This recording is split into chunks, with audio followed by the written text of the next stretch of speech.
విశ్వాసం. భూమికి విశ్వాసం ఉంది, ప్రచండ వేడిమి తర్వాత వర్షం వస్తుందని. అందుకే ఎప్పుడు తను నమ్మకం కోల్పోదు. సూర్యుడు మళ్లీ ఉదయిస్తాడన్న నమ్మకంతోనే మనం చల్లని నిశిరాత్రిలోనూ జీవించేలా చేస్తుంది విశ్వాసం. పాపం తన హద్దులు దాటేసినప్పుడు ఏదో ఒక రూపంలో నేను మీ ముందుకొస్తాను. మనలో ఉండే ఈ విశ్వాసమే మానవజాతి మొత్తాన్ని నడిపిస్తూ ఉంటుంది. చెప్పడానికి ఒక్క క్షణం పడుతుంది, ఆలోచించడానికి కొన్ని గడియలు పడతాయి, అర్థం చేసుకోవటంలో కొన్ని మాసాలే గడిచిపోతూ ఉంటాయి. కానీ నిరూపించాలి అంటే ఒక జీవితం కూడా ఎవరికీ సరిపోదు. మీపై మీరు విశ్వాసం ఉంచండి, మీ కర్మలపైన విశ్వాసం ఉంచండి, ప్రేమపైన విశ్వాసం ఉంచండి. జీవితంలో సుఖం తప్పక ప్రాప్తిస్తుంది. అప్పుడు మనం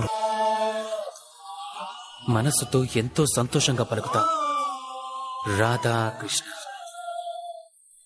లోకంలోని అన్ని జీవుల్లోకెల్లా మహాశక్తివంతమైన జీవి ఏది?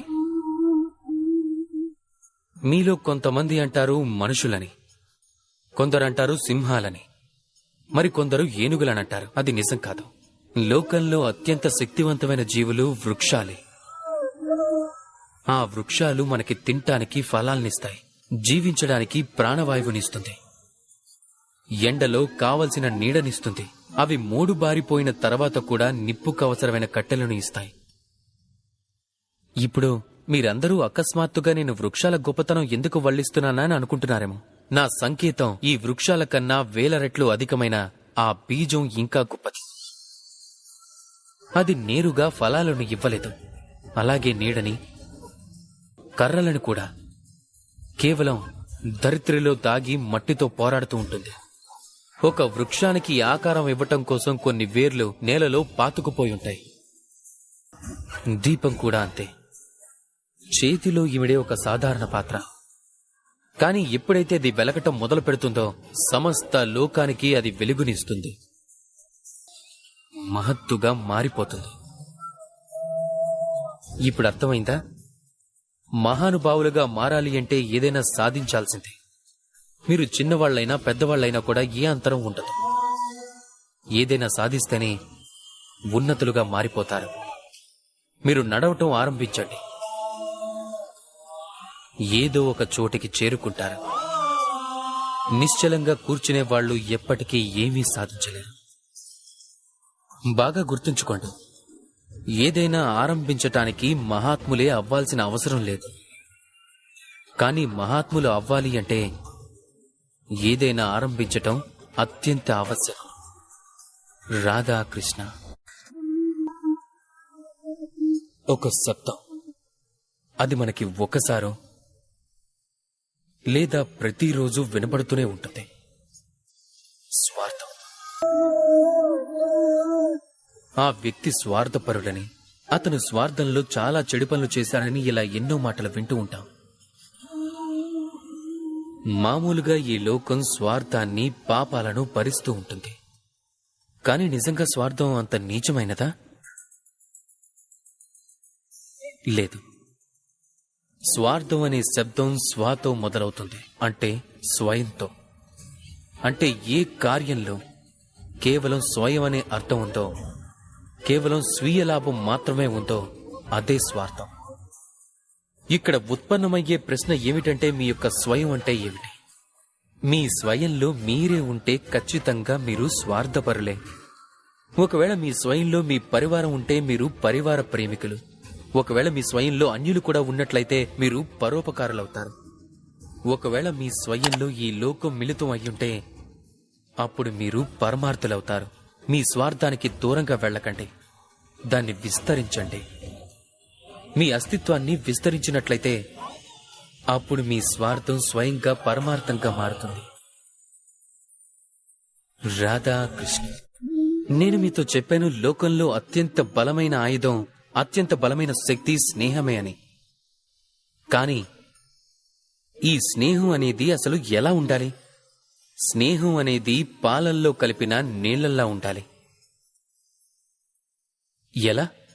పాలల్లో మనం నీళ్లు కలిపినప్పుడు వెంటనే ఆ జలం స్వయంగా పాలలా మారుతుంది. ఆలోచించండి, పాలతో స్నేహం చేయటం వల్ల నీళ్ల విలువ ఎంతగా పెరిగిపోయిందో.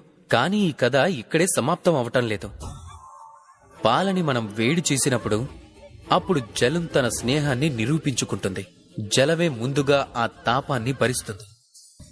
తన అస్తిత్వాన్ని వదులుకొని మరీ వేడిని సహిస్తుంది. అలా పాలని కాపాడుతుంది. కాని ఆ తరువాత తన మిత్రుడు వెళ్లిన తర్వాత పాలలో పొంగొస్తుంది. అది పాత్ర నుండి బయటికి రావటం మొదలు పెడుతుంది. కానీ అది శాంతించాలంటే మనం ఏం చేస్తాం? అందులో కొద్దిగా జలం కలుపుతూ ఉంటాం. అంటే స్నేహం అంటే ఇదే. మిత్రుడు అస్తిత్వాన్ని పెంచేదే స్నేహం. స్నేహం అంటే ఇదే. మిత్రుడు అస్తిత్వం కోసం తను జ్వలించాలి. స్నేహం అంటే ఇదే. అందులో సుఖం అలాగే దుఃఖం రెండు మిత్రుడితోనే ముడిపడాలి. ఎలాంటి మిత్రుడిని సంపాదించాలంటే తన ముందు కుబేరుడి ధనం కూడా తక్కువే కావాలి. రాధాకృష్ణ.